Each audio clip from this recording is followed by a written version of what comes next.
Yeah.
That was it. That was it.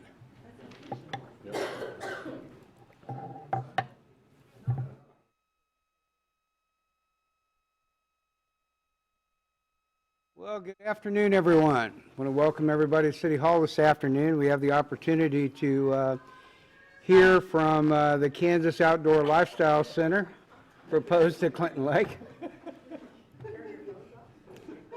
Yeah, we might want to silence our phones, but if not, Christmas carols are not bad. So anyway, this is a study session, work session. Generally, we do not take public comment because we don't have anything to really comment on right now. If the item is brought back to the agenda in the future, I mean, it's obviously all going to go through any hearings that we're being asked to consider on all of this stuff. So everybody here today is going to have, or is kind of at the same level as we are, and this is going to be the first time that we see any of this stuff. So want to welcome everybody today, and we look forward to hearing from folks making the presentation. So, Secretary, are you in charge? Good to see you, sir. I don't think I'm in charge, Mr. Mayor.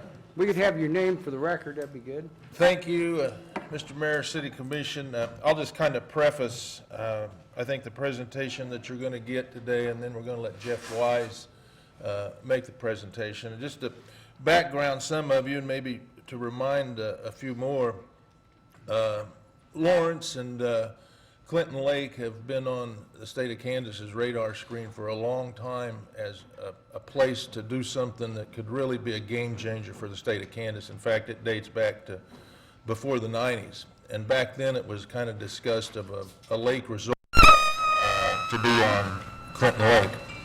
I've always kind of fascinated the state because of its close proximity to Lawrence, and kind of the character of the city of Lawrence really made it a unique place to really try to showcase Kansas, if you will, and in this day and age to showcase our outdoor lifestyle that we have. That's become increasingly more popular to our tourism strategies in Kansas, particularly since tourism came over to our department from Commerce back in 2011. And what has happened in the most recent memory, about 5 years ago, we'd made another run at trying to get an RFP for a lake resort at Clinton.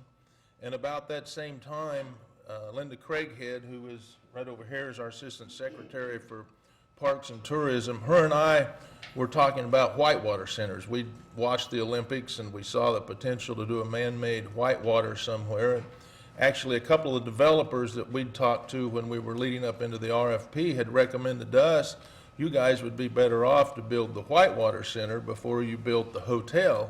That way you would create a driver for the hotel, and there was some concern at the time that we would have too many hotel rooms in Lawrence. And so Linda and I began to pursue that, and in fact, to pursue that at that time, and I think it's still of this caliber, is the only one, the U.S. Whitewater Center at Charlotte was the model. And so we called the U.S. Whitewater Center and wanted just to look at it and see what it was, and we went there, and to our surprise, the head of the U.S. Whitewater Center met us, took us around, showed us the facility, and we really had an in-depth discussion about how it was created and how it has progressed. And we came back, and at that point, Linda, being the tenacious person that she is, continued to pursue what we needed to find out about the Whitewater Center to really make it a reality in Kansas. And quite frankly, we've looked at several spots in Kansas, but we keep coming back to Lawrence. Again, the uniqueness of Lawrence, and if you would permit me, the personality of the city of Lawrence, we just really think makes this the ideal spot. Well, we pestered Jeff so much that finally we just asked him if he would do a feasibility study for us, and he did. He's been out to Lawrence, I don't know how many times you've been out here now? 10, 12 times. He's been out here 10 or 12 times. I think he'll tell you that he thinks that the site is really, he is as enthused about the site as we are. We think that we have enough information now to take it to City of Lawrence, Douglas County. We've talked to the governor about it already. We've talked to Commerce about it. And we think we've got enough information that we can have a presentation for you all and your county commission and begin to answer some of the questions that you and the citizens of Lawrence and Douglas County might have. And so with that, Mr. Mayor, I'll introduce Jeff Wise from the U.S. Whitewater Center, Charlotte. Jeff, thank you. Thank you. Robin, thank you for the introduction. Mayor and City Council, or City Commissioners, I guess. Thank you for having me and affording us the opportunity to speak a little bit. What I thought I would do is focus for a second on what the U.S. National Whitewater Center is, because I think it's probably the best thing we can do to try to give you a sense of what we're discussing here today. And there's a couple things that I want to make sure we do focus on. One is really what the goals and objectives for the Whitewater Center in Charlotte were, and then really discuss whether those are the same goals and objectives for what we're trying to achieve here. And so one of the ways to do that, I think, that's most effective is to show you a little bit of a film. It's kind of a brand video, but it does at least give you an example of really why we built what we built in the city. And we tell this to so many folks, but it's not about rafting, it's not about mountain biking, it's not about the climbing, it's not about any one of those things, but it's about a lifestyle. And most importantly, how that lifestyle really helps drive a community. I was born and raised in Charlotte, and for me, it really was important that we keep trying to develop Charlotte in a way that's compelling for my kids to stay there, for other people that we hope to draw to Charlotte. And so in essence, it's about making it a more vibrant and active place. And we felt like that was critical. And so if you watch the video, hopefully you'll get a sense of what we were trying to achieve.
When we started this, we weren't doing anything new.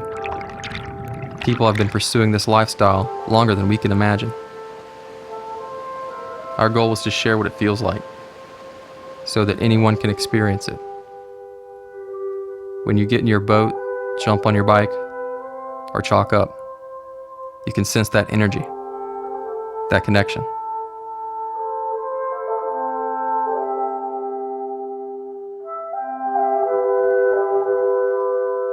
You know, someone once told me, you can't create the best moments in life. In the right culture, the right environment, these moments will just find you.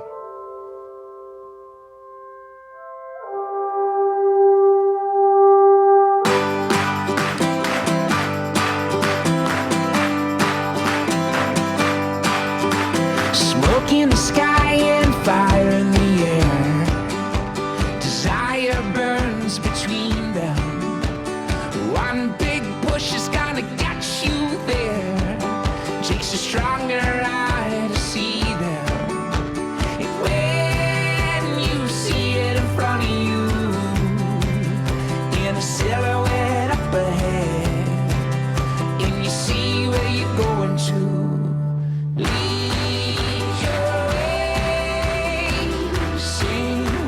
Song, moving every day, going further on. Lead your way, keep on strong, moving every day, going further on.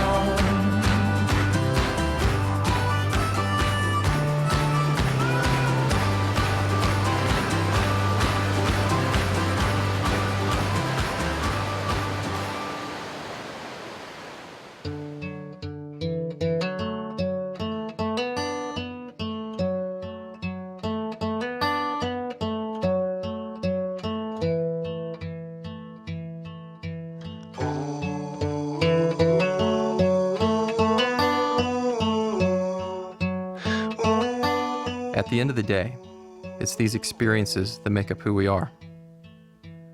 We're all here to explore what the world holds for us. That's what brings us together. It's more than just a place. It's a community that celebrates this lifestyle.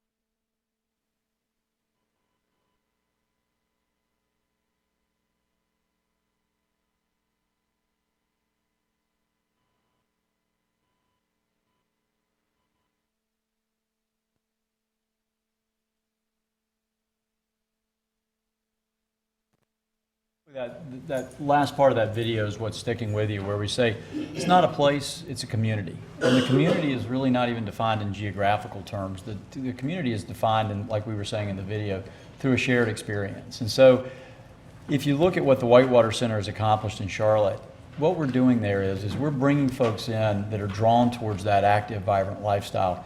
And they do actually rally around the place. We did about 1 million visitors this past year.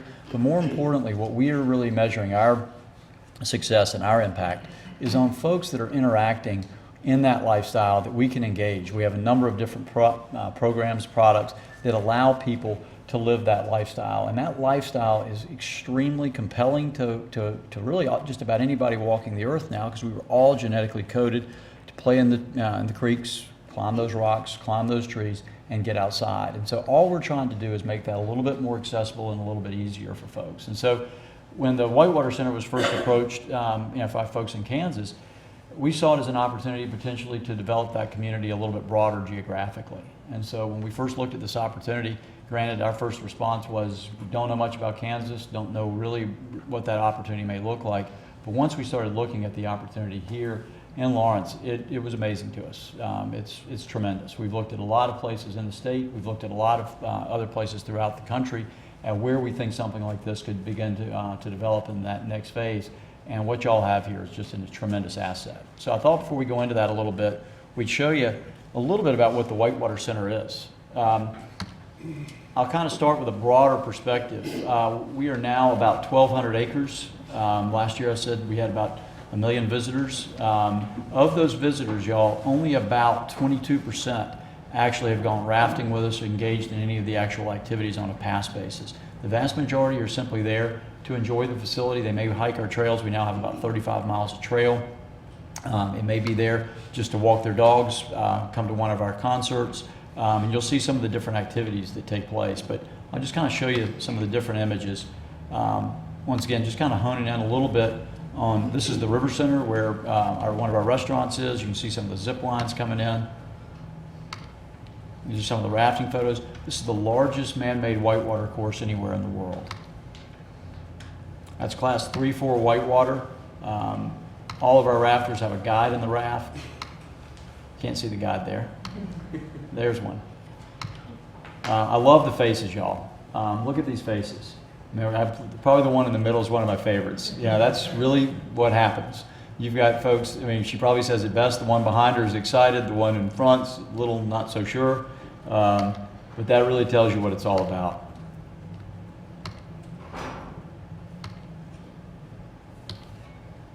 Kayaking is also a big part of it. We are an Olympic training site, which means that the U.S. Olympic team for whitewater canoe kayak slalom trains, and we also have hosted 2 Olympic trials there in 08 and 012 as well.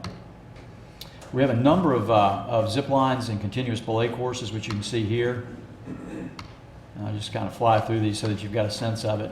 This is a new 120-foot tower we just built. It's got a new 1,500-foot long zip line that you can see. And that's one of the new zip lines we also just built.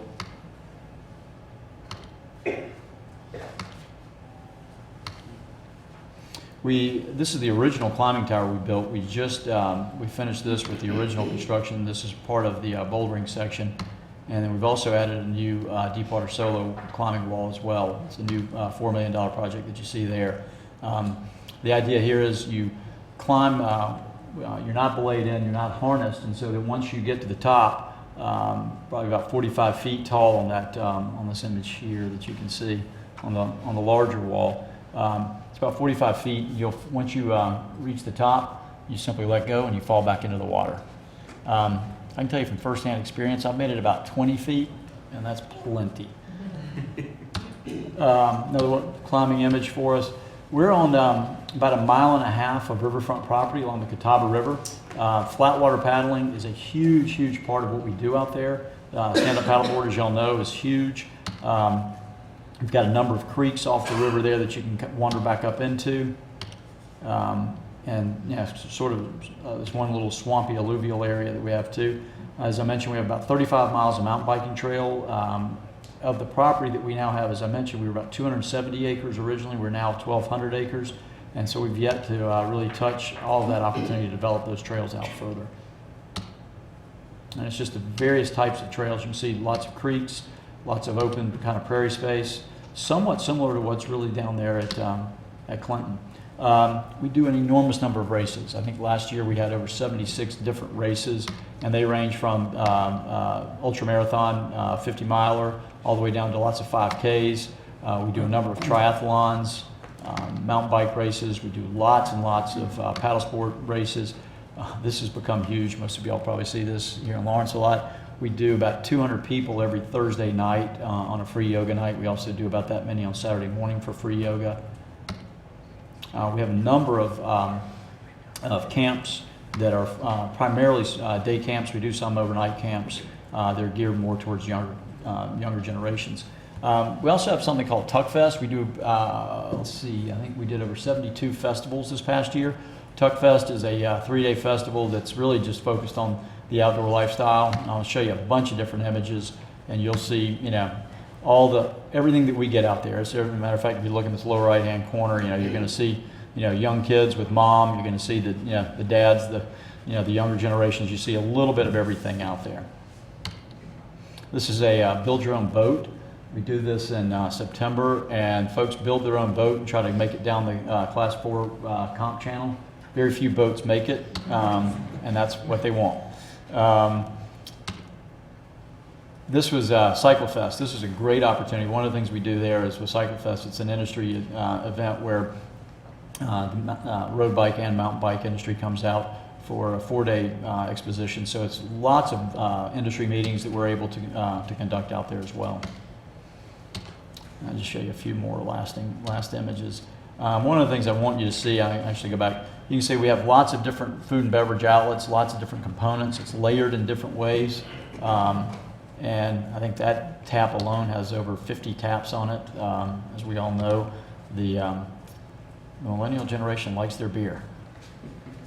That's one of our restaurants. We have an outfitter.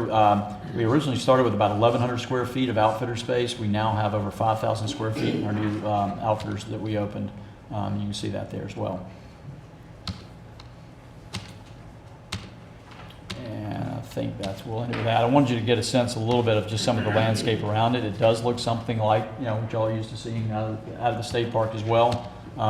Lots of folks are out there just to come out there and enjoy this type of experience. I will tell you guys, I've been at the state park now probably, like I say, gosh, each visit I'm usually there 2 or 3 times. Just took some folks from Charlotte out there today.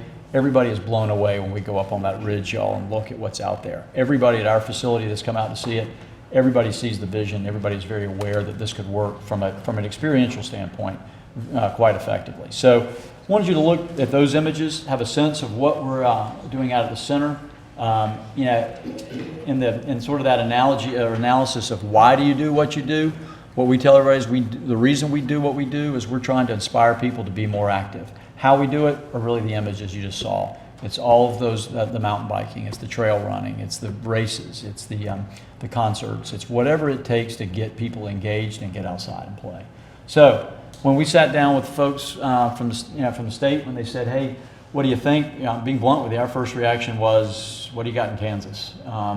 We weren't really sure. We looked at it on a map. We said, well, it is near Lawrence. We know Lawrence. That's good. You're near the city, meaning Kansas City. We started looking at the demographics. We said, okay, this is starting to make a little bit of sense to us. But once we really started looking at the site and understanding what you have, that's when we started getting really excited and saying, we really feel like inside the state, with everything we've looked at and all the different opportunities that we've traveled through the state to look at, that this place makes the most sense. I think when you look at not only the natural assets, but you look at the fact that you already have a very, very dynamic population here in Lawrence. You have folks that are already predisposed towards this lifestyle. You've got some of the world-class biking that's already known for this area. I love when I get a chance to run and bike out on the dike. You can't get out there without running over somebody because of how busy it is already out there. So I think you're going to take something that already exists in large quantities and that's already out there, I think to a large success rate at this point, and you're simply going to take that. And the goal would be for Lawrence to really embrace that as a brand as to how they communicate to the rest of the world. I would be very, very strong in my encouragement to you not to see this simply as a place to go and play, but it's more about, is it a place that really describes who and what you want to say to the rest of the world Lawrence is. And I'm always going to argue, and I'm very biased in this, I'll be the first to admit it, but that active, vibrant lifestyle is massively appealing and it's massively compelling to the marketplace. And I think it will help retain the folks that are here, retain the folks that are graduating from Kansas, but also be an attractant to those that are looking and figuring out where they want to raise their family and start that next business. What we did was, as Robin mentioned, we did a feasibility analysis. The first part of that feasibility analysis was to say, what are the goals and objectives as we understand it? Linda, what did we do? That first time we did 3 or 2 public hearings, I guess, to get some feedback. We did 3. 3. We had 3 public hearings over here at the depot, trying to get feedback. What would people expect? What were people looking for? We took that feedback, developed a set of goals and objectives, and said, based on those goals and objectives, could a project such as what was built in Charlotte be successful here in this area? Our analysis is provided to you. You've seen it. There's a great deal of conservative trepidation on our part to make that suggestion to you. But what is appealing to us is you have the demographics. If you match Kansas City up with Charlotte, On a pure population basis, it matches up quite well. Kansas City and Charlotte are, the city proper are very similar. Charlotte starts to get a little bit of an advantage once you get outside of that 45-minute radius drive time. Kansas starts to get a little more spread out. One of the Kansas advantages, though, is Lawrence has a very, very appealing demographic base. Average household family income is pretty strong here. It's a little better than we see in Charlotte. The thing that probably is the biggest differentiator on the negative that we're a little concerned about is our location is about 20 minutes from downtown Charlotte, which is the main population base that we draw from, and I'll walk you through some of those numbers in a second. Whereas you're obviously about 45 from Kansas City, 45 minutes. But you do have Lawrence, which is about 100,000, which is significant. Topeka is also significant. What we did in our analysis, if you look at at the way we've run our pro forma, we have estimated about a 65% total, or I'll say it another way, about 35% less total attendance as a result of that difference in population. So in other words, you're showing about 65% in gross revenue and attendance, and then at about 70% on expenses. So we think we've been fairly conservative. The way that the U.S. National Whitewater Center is set up, we are a not-for-profit. The first year that we were in operation, we generated about a $200,000 net ordinary income or operating profit. All of that money originally went to debt service, and I'll walk you through that in just a second. But now this past year, and for 2015, we were at about $6.5, almost $7 million in net ordinary income. As a result of the fact that we are not-for-profit, all of that money goes back into our operation, which allows us to grow the facility and continue to manage some of that growth that we've had. It's been our biggest challenge. We originally projected about 300,000 visitors annually, and like I say, we had about 1 million last year. So growth, while it's a good problem to have, we have had to address that problem for us. I want to mention a couple things. I saw in yesterday's paper a couple things that reported some information about the center. I want to make sure you guys have an accurate understanding of who and what we are and how we were created. When we first started the U.S. National Whitewater Center back in 2001, we created a plan of finance that we brought to the banks and to the local governments, and it was structured in the following manner. What we said was, the total project cost was estimated at about $38 million. As a not-for-profit, we said we were going to borrow all $38 million on a private basis. We asked the 6 different local governmental entities to participate in what we structured, what we called a local government services agreement. So those 6 governments paid us $1.7 million a year for 7 years, for a total of $12 million, in order to essentially backstop those loans. What they were paying for the service was park and recreation services and economic development services. We said we would waive those payments if we were able to cover all of our debt service and our operating expenses. So essentially it was acting as a backstop to a total of $28 million. So the 12 over 7 years backstopped 38 in total debt service to construct it. The first year we were open, as I mentioned, well, let me back up and give you a quick frame of reference. We had a 5-year payback on $38 million. Most of you can do that math pretty quickly. The banks knew, everybody knew that there was no way we were going to be paying over $8 million a year in debt service. We're not even generating that in net ordinary income now. They knew there was going to be a need to restructure. We restructured after about 1.5 years, paid off that restructured debt much earlier than we originally thought. We've been debt-free since, I believe, 2012, and the last year of that government payment was waived because we were not in need of it based on our performance ability. So it was 100% financed on private debt. The restructuring did allow us to make it through that initial year or two that was going to be pretty heavy on the initial $8 million burden, but we've been able to work through that with the work of our lenders. I would strongly recommend to you, and that's our initial recommendation when we were looking at this, is you cannot build this type of project without significant capital investment. In other words, we were 38, we now have a total capital investment in our project of about $70 million. So it does take a huge initial capital investment, and that was why all of our conversation and focus with the folks at the state early on was, hey, while this looks great and while this is extremely exciting and has a huge, huge upside to it, it does come at significant initial capital costs. And so most of that, as you can see, we've got a project budget for you in there. We've also got a 5-year pro forma in there for you, as well as some of the backup for those numbers. What we did this past, I guess it was this past October, when we sat down with the folks at the state, they asked us, they said, okay, what do you think after this feasibility analysis? What do we need to do next? We said, well, let's create something that would at least be an explanation for what this project would be, how it could work there, how it would be laid out. Basically, what would this be if we were to do it there? And so what you also have in your package is a set of renderings. Those are very conceptual. They are based on what we believe can work there. They would probably change a good bit between now and actual fruition if that actually happens. But it is conceptual, and I think it does. It is based on a fair amount of research and work by us and our land planners and our architectural firms. What you've also have in front of you is some of our basic operating information, but most importantly is the market analysis. Why we think that there's a strong market here for it. For this project, and that's available to you as well. So in essence, what we now have before you is what the state had, and that is a set of conceptuals so that everybody has some sense of what this would be, as well as a business plan for how this could work as well. You know, I think where this leaves us now is trying to understand the best way to look at possible financing plans.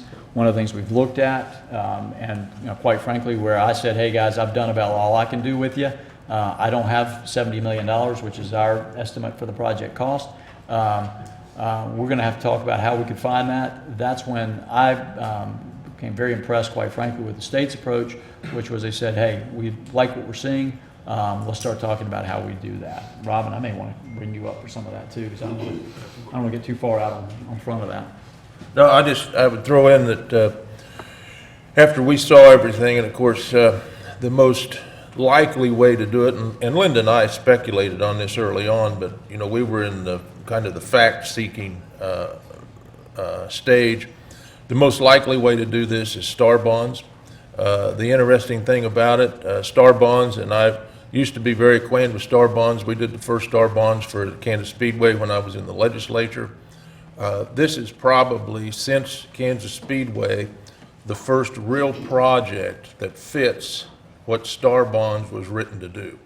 Over the years, they have kind of broadened how they interpreted what star bonds were for, and they would always, generally it was driven by some retail project, and then they'd look around for some tourism project to satisfy the retail work that they were wanting to do. This is just the other way. And when Linda and I took this to the governor, he was very interested in it and thought it fit the criteria for star bonds. We went to Commerce. Quite frankly, I was very pleased with that meeting. They're the ones that told us this is the first thing that we've looked at that's ready to go from the standpoint of star bonds, because they were looking at the feasibility that Jeff had done. That was all done. That's generally what they have to go out and try to find after they have a project come to them from someone that already has some retail to go in with it. So that would be the most likely way to approach it. I do believe that we have this project in such in a position where what is left is for Lawrence, Douglas County to take a look at it, see if they were interested in it. I do believe that this is a doable project. I think where we're at now is just trying to figure out the way to do it, and that's the way star bonds work, is we get Commerce together and the local folks together and the needs that the local area wants, the kind of growth that they want to have, and we make it work.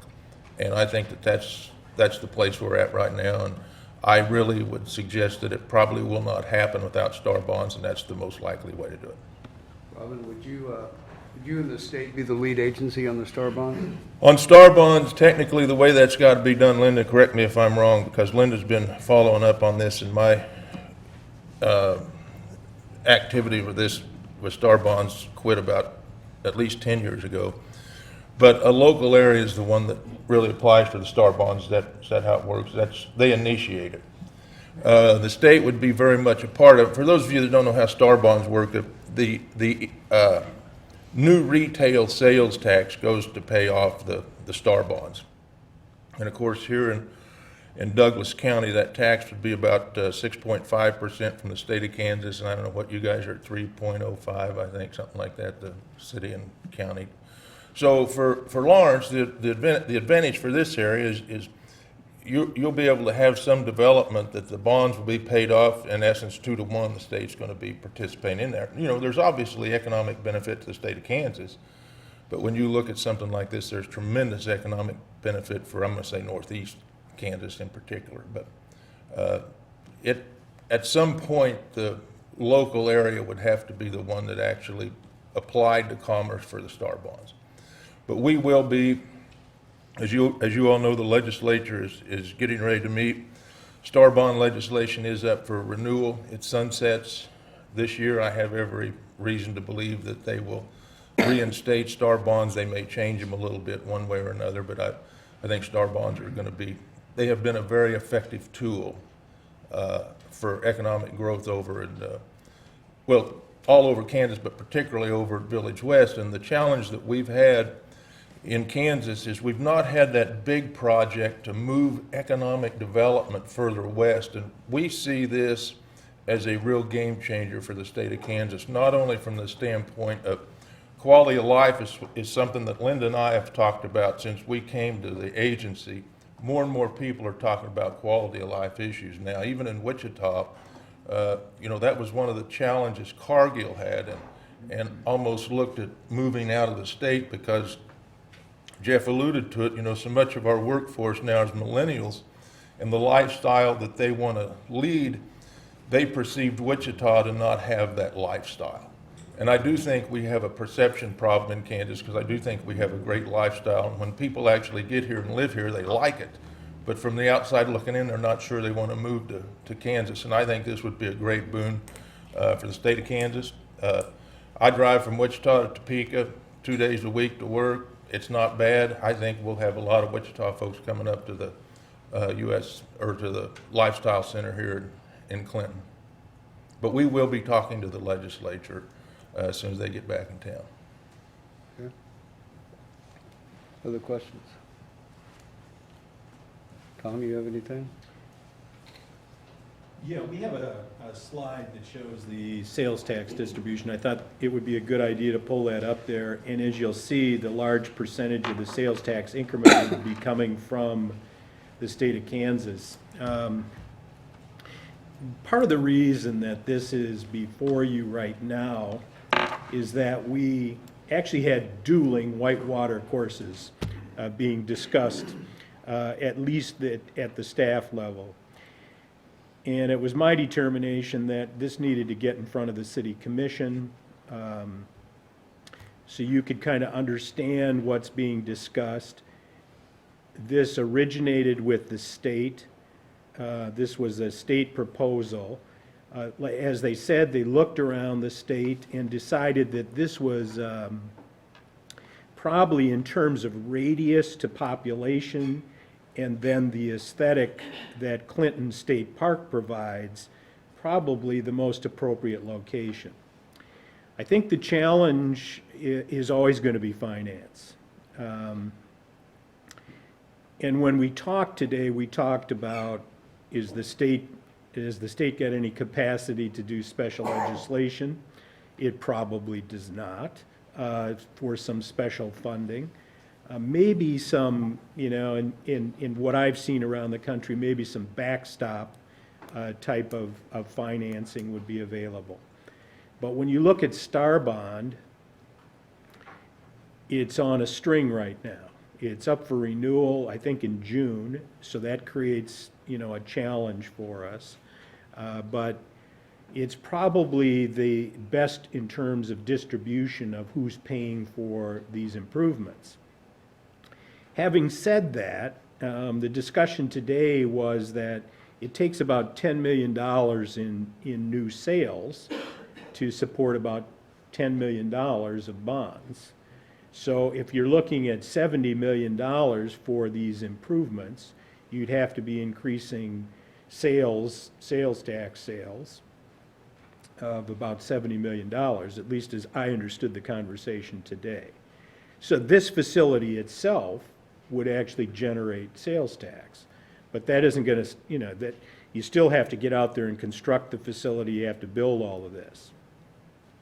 So getting authorization for the bonds is one issue, but to get that authorization, you have to prove a source of revenue that's substantial enough that you could actually start to proceed with this without having to capitalize everything initially in terms of the indebtedness. So if you start to look around that area, you're really having to talk about new development with commercial potential. And I think you know up and down that section of 10, there is some designated commercial areas. Whether we would want to incorporate that all into a star bond district or not, all of those things would have to be addressed. From my standpoint, this is a very attractive feature for all the reasons that Robin and Linda and Jeff talk about. I think it is the attractor. I think when they came before and talked about building a convention center hotel, I think those are kind of tough to do without an attractor. I think this does serve as an attractor, not only to the city, but to the region and to the state. The challenge we would have is to figure out the financing vehicle to make this work. And it's dependent, quite frankly, from just kind of a very broad brush, cursory kind of look at this. It's dependent on more than just this project to be able to generate the sales tax that you could capture from a star bond to make this work. It also would require significant investment in terms of public utilities. And that could be incorporated into the debt and retired by the increment in the sales tax. And I think you can also capture transient guest tax through this star bond. That's incorporated as well. So it depends on where you want to go with the growth of the city at the same time that you're looking at what I consider to be a pretty attractive feature for Lawrence, for the region, and for the state. I thought it was important to bring this to you, to at least have you see it as the governing board for this city. It's been on the periphery, it's being discussed out there, and I thought it was necessary for you to at least have a work session on this and hear about what this looks like, about how it works. But make no mistake about it, this will take a lot of groundwork on behalf of staff and others to try and figure out how this might possibly work. You know, quite frankly, I can see that area is almost a recreation and sports corridor, and you'd have to determine whether there is enough potential revenues that could be created to make it work. We don't know that at this point. So we're not asking you to make any decisions. Obviously, we don't make decisions in work sessions, but I thought it was really important for you to see all of this and know what this is about. And actually, having it at this meeting starts to, I think, really drive it out into the public and let the public start to react to it as well.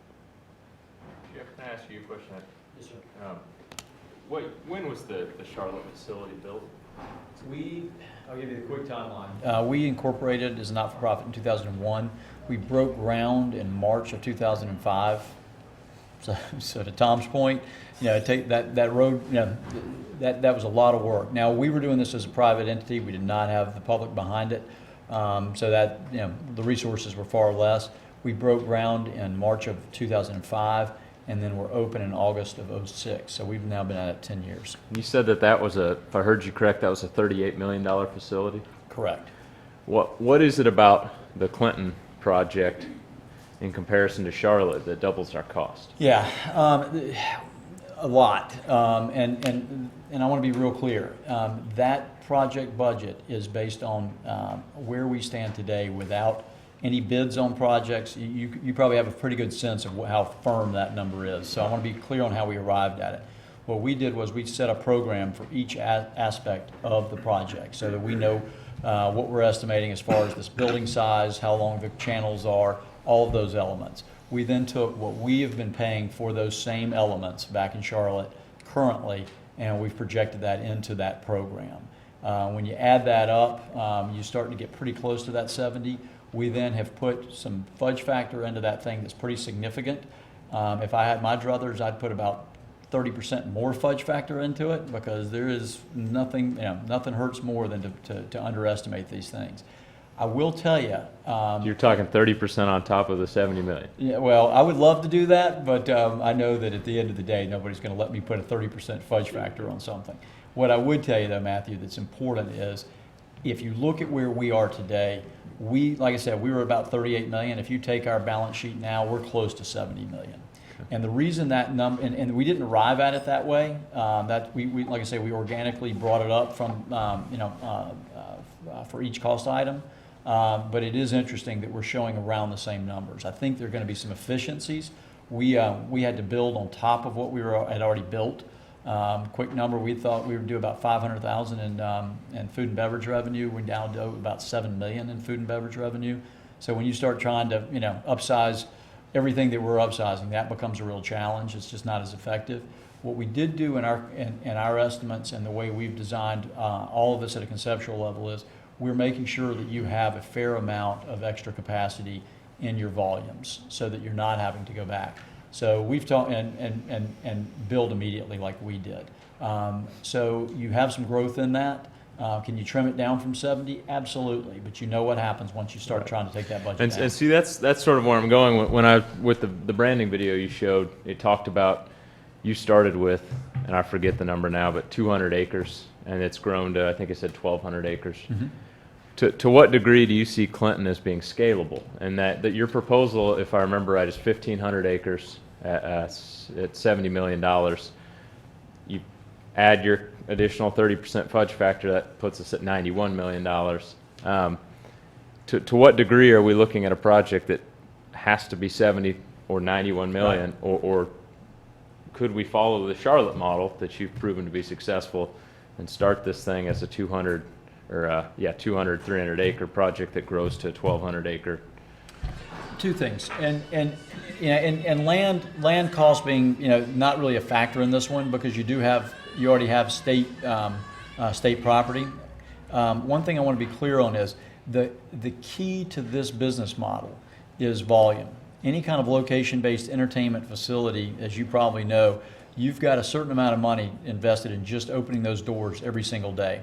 So what you're always trying to do is drive more bodies in terms of just pure volume. Once you do that, you can start to scale, and that's where your margins start to improve. So you want to be very careful in order to hit what most of us would call the EBITDA, but the net ordinary income numbers. You need some scalability to it. So you don't want to start too small. I will tell you, is in terms of your ability to scale, one of the first things I did, I think it was the very first trip that I took out here, Linda, rented a bike from Sunflower and rode all around the facility and tried to get a sense of what you have out there in terms of really being able to support this lifestyle. I will tell you, if you only had 270 acres and you were just sitting right outside Lawrence, I would tell you it's not as appealing to me. What's so appealing about your opportunity is the fact that right now nothing else is out there. And nothing else can go out there in terms of right around that immediate area, because how much of that property is protected through the core. So much of that lake area that's not even under the 1,500 acres that's currently state property would also be, in my opinion, something you would want to integrate into this experience. You want to link those areas, which is what we've been able to do to get up to 1,200 acres. We've done it mostly through purchases off the revenues that we've generated. But in this case, you've already got a fair amount of federal property that you could link to make into a much, much larger than 1,500 acre facility. So you're really asking two questions. I'll try to get to it a little better than that. One is you can scale it by land. I think you can scale it by sort of the essence and the feel in that respect as well. But as far as making sure that you have enough coming out of the blocks, I would tell you that we were too small coming out of the blocks. As I mentioned, 500,000 in food and beverage would not take care of the crowds you want to come. That's where we landed at 70. We really feel like, and we'll scrub those numbers with you. We will always approach it with you guys as, here's what we think you need to succeed, and then we'll have to figure out what those dollars, or what it costs to build those elements. So it's a two-step process. But we really push you hard to say, be honest with what it's going to take to draw the crowds that you want to draw. Does that help answer those questions? Yeah, it does. The P&Ls that you show in the report, are those for Charlotte or are those projected? What we did was we took Charlotte and tried to put that into this scenario. In essence, and this is a gross oversimplification, we have taken every line item, and there's much greater detail behind all those conclusions that you have there. But we took almost all of the Charlotte line items on a revenue and expense level. We then applied them here. In general, what we've assumed is that you will do about 65% of the revenue that we experienced in 2015. So we're taking you down essentially 35%. I don't think that's what you'll do. I think you will hit Charlotte's numbers, if not exceed them. But for conservative purposes, we've taken you down. On the expense side, we've only taken you down by 30% as opposed to 35%. So there's a little bit of hedge in that as well. Does that make sense? I guess I'm a little bit concerned, maybe you can put my mind at ease here, in drawing the comparison to Charlotte, where you're talking about a population center of 800,000 people. Whereas you park something in Clinton Lake, you're talking about a population center, if you incorporate Topeka and Lawrence together, Right. we might touch 250,000. Yeah, believe me. As much as I love Lawrence, and there's some other things I'll tell you about that are attractive to Lawrence, this does not work on Lawrence alone. It absolutely does not. It requires KC. And like I say to you, if you look at all of our metrics in that market study, what we're assuming is that we can draw from KC to this facility. We have said on numerous occasions in all of our public hearings that we are concerned about 45-minute drive versus 20-minute drive. The answer we always get, which I get a kick out of, is everybody in Kansas tells me you drive more in Kansas than we do in North Carolina. I'll be curious to see that. That's partly why we have those numbers brought down a little bit. I think that in this particular case, if you guys don't think you can draw folks from Kansas City, don't do this project. It requires folks from Kansas. It requires folks coming down 70. It requires folks driving across the state. But also, remember this, guys. One of the things that when you look at the visitorship from Charlotte, about 60% of it, and I'm using some rough numbers, are really coming from the Metro Charlotte area. And the Metro Charlotte area is pretty broadly defined. That's about, for us, that really covers all the way up to Greensboro, all the way down to Greenville, South Carolina. It's about an hour and a half to almost 2-hour drive. And so when you look at that area, that's about 60% of our visitorship. The rest of it comes from outside of that drive. So what you're going to find is that when Uncle Fred from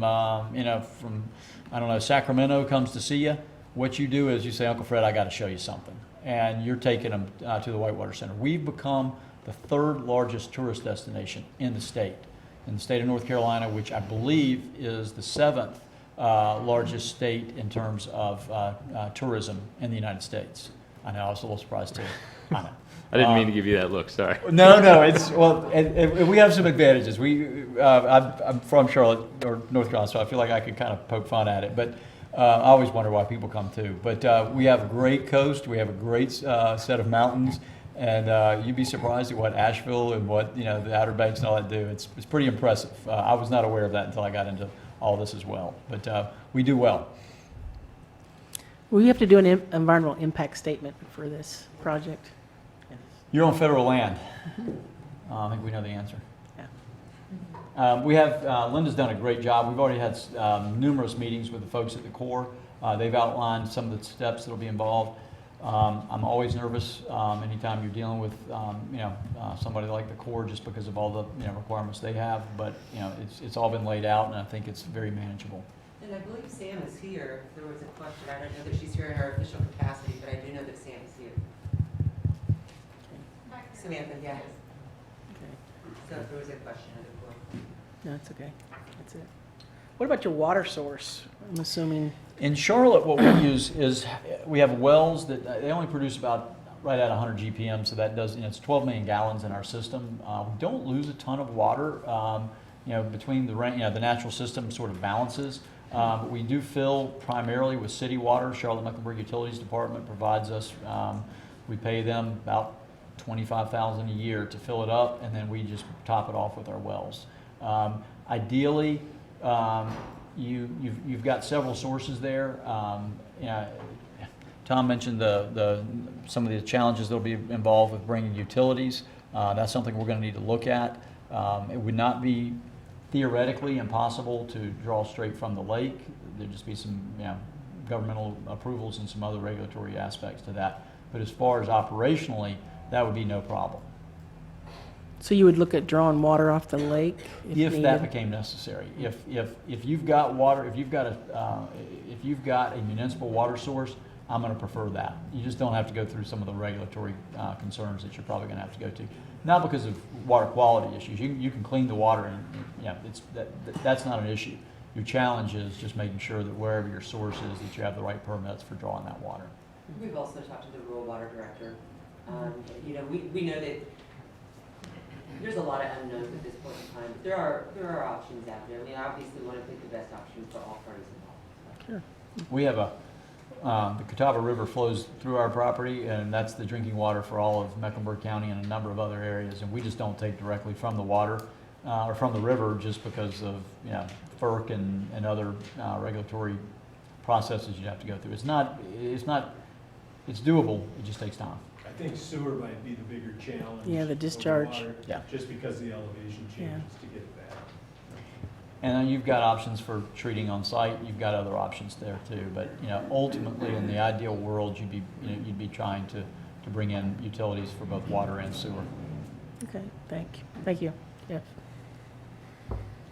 I've got to believe that, Robin, correct me if I'm wrong, you and Jeff are going to continue to work on this as a project for Clinton Lake.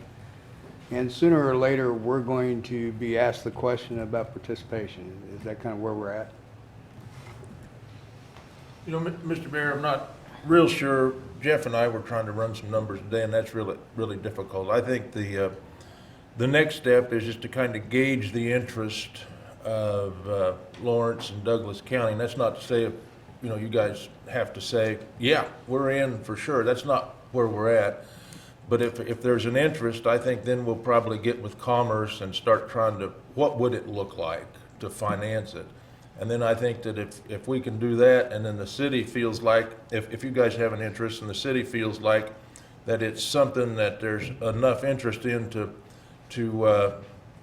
make it worthwhile to do the staff time or whatever they're gonna have to do to kind of tell us what the utility costs would be to do it, because that's gonna be an important number that we're gonna have to know at some point here, before we go too far. But yeah, it's something Lynn and I've been working on for 5 years, and we're not quitting until we find out it's not gonna work, because I cannot emphasize enough how much of a game changer I think this is to Kansas. And just to address something Matthew asked, currently, I believe, Linda, we're about 300,000 visitors at Clinton now. Is that about what we are? At 463,000. I'm not worried about Jeff's visitation numbers, because we're about 460 right now out there. Okay. Well, I guess, things that we would need to know, we have a lot of commitments on all of our money for quite a while right now, and before that we could even think of proceeding, I think our financial backgrounds, we would have to know exactly where every penny was going. Yeah, and I think realistically, it'd have to be new sources, new development sources, plus the sources that would spin off of the retail and the ticket sales and so forth that would occur at this location would be critical to determining if this would work. And I think back to Matthew's comments, I think, it at the end of the day, if it were to happen, it may have to look at some sort of phasing to accomplish that. Again, I bring it to the commission table in part to to put the public spotlight on this issue. And I think, you know, we have these conversations at staff, and it seems to me that you kind of have to get these things out there. You don't want to all of a sudden at the last hour present this sort of thing and then feel like everybody's being pushed or rushed into these things. We can do some groundwork at this point without necessarily any kind of commitment to anything, but you know, I mean, if we brought it to you and you don't see any value for our community, or if you see some interest in it for our community, at least the conversation can continue. We don't expect any kind of commitment from the commission at this stage, or even, quite frankly, in the very near future. They're presenting to you, tomorrow they'll present to the county to determine if that's the interest. But if you look at the numbers, the state of Kansas is the biggest contributor through STAR, and then next is the city, and then Douglas County. But again, that's all dependent on realistic projections of what we could grow our sales out at that end of the community. And when you start talking about utility extensions, if that's the direction we go, utility extensions usually get paid for in part by tap-ons, right? Use of the facility. Now, our comprehensive plan shows growth to the west. This is a bit more to the southwest than I think was necessarily contemplated. So all of those things have to be kind of evaluated and vetted, I think, by this commission and by your public, to make sure that if we were to go this direction, that everybody understood what the expectation and the consequences of running additional utilities, of moving out into those areas. Because you'd probably be encouraging growth just by the fact that you'd be, you know, running utilities and maybe some street extensions into these areas. So is that something you want to do? On the other hand, I look at a lot of these things, and over the years that I've been in this business, opportunities present themselves. And if you don't take a hard look at them, those opportunities move on. And so you're kind of forced to look at them when they present themselves and kind of make a decision whether we're going to look at it a little harder before we actually make a hard decision or not, or are you going to skip skip that, what's been presented to you at this point. I still don't think you're at a point, anywhere close to a point of making the hard decision, as Robin suggests, but there's a lot more detail that would have to be fleshed out. I don't really want to go down the path of creating a lot more work for staff if in fact, you know, there's zero interest in doing this. And I think that's the way the state feels, quite frankly, about it. And I'm confident our friends from Charlotte feel that way too. So. Do we have any other questions? I guess one thing that I'm curious about is the impact of the west leg being two-lane through that. It seemed like you're talking about a lot of people, and we've got a two-lane highway over there. Did you think about that?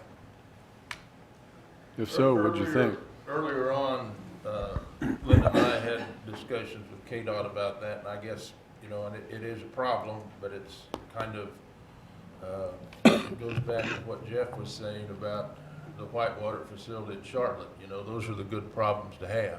You know, I think that if we get enough growth out there and we get enough visitation out there, that the highway needs to be addressed. I think we probably created a successful attraction. But, and I'm not saying that flippant. I really think that that's one of the things that's happening. With what's happened with K10, I think it makes even more likelihood that this could be successful, and that's something that obviously we knew was coming down the road when we first started talking about it. Okay.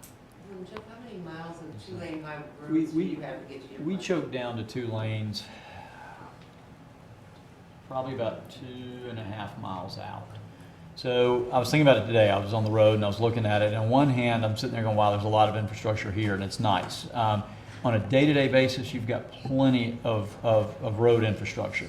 The days that it's going to be a challenge for you are on these big festival days. Yeah.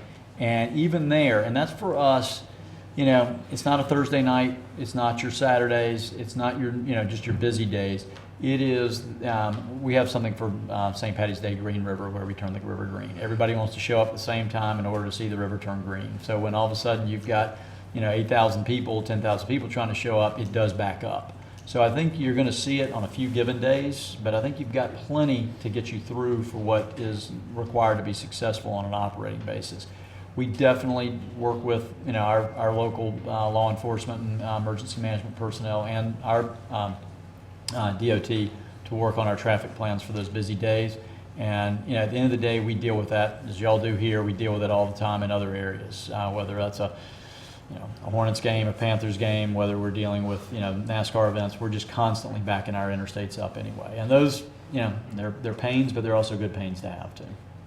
Speaking of which, one of the things that you just brought up, Jeff, is emergency management personnel and some of the community efforts that you guys do to help actually enhance the community. Right. One of the things when we first started the project was Charlotte Fire, and then a number of local emergency management personnel came out and said, hey, we train on Swiftwater Rescue up in the western part of the state. Is this something we could do here? We said, certainly. So we now, and you'll see it, some of the floods that we had this past just a couple months ago and the hurricane, most of the personnel that are trained in the United States now on Swiftwater Rescue are trained out at the U.S. National Whitewater Center. So that's a huge part of what we do.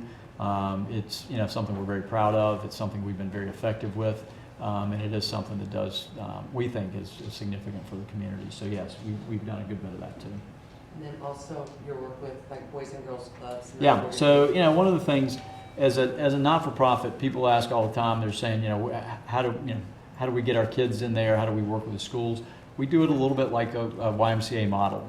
If your school has, for those Title I schools, we tend to let those Title I kids get subsidized by the non-Title I kids. So we have scholarship programs that we, this past year, did about $200,000 in scholarships for local, some of the local schools. And that also includes Boys and Girls Clubs as well. It's the great thing about having a not-for-profit model that has a very strong revenue stream associated with it. We're able to fund that mission ourselves, and we're very, very proud of that. We are, we're business people, and we like to be able to have a business model that supports that mission.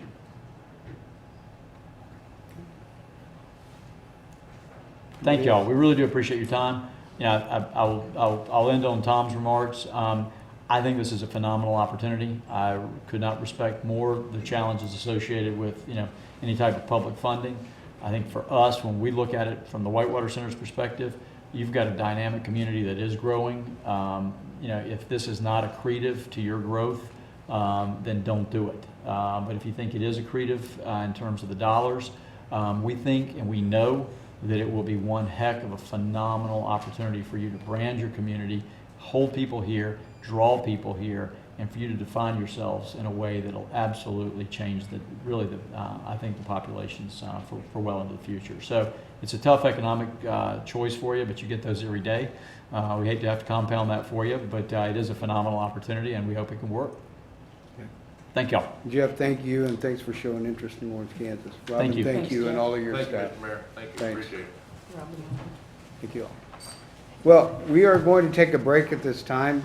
Jeff, I suppose you'll be here for a few minutes if somebody has questions they'd like to ask you, or Robert or anybody, but more than willing to stick around for a little bit and just talk. We're here for tomorrow. Okay. Well, thank you all very much for coming, and we look forward to seeing you real They'll be over soon. at the county tomorrow. They'll be- At what time? 4 o'clock, which is a public meeting as well. So if there's persons that have follow-up, they want to see that and go listen to that conversation, they could have that opportunity to talk to them there as well. Okay. Thanks, Tom. Thank you all very much. You bet.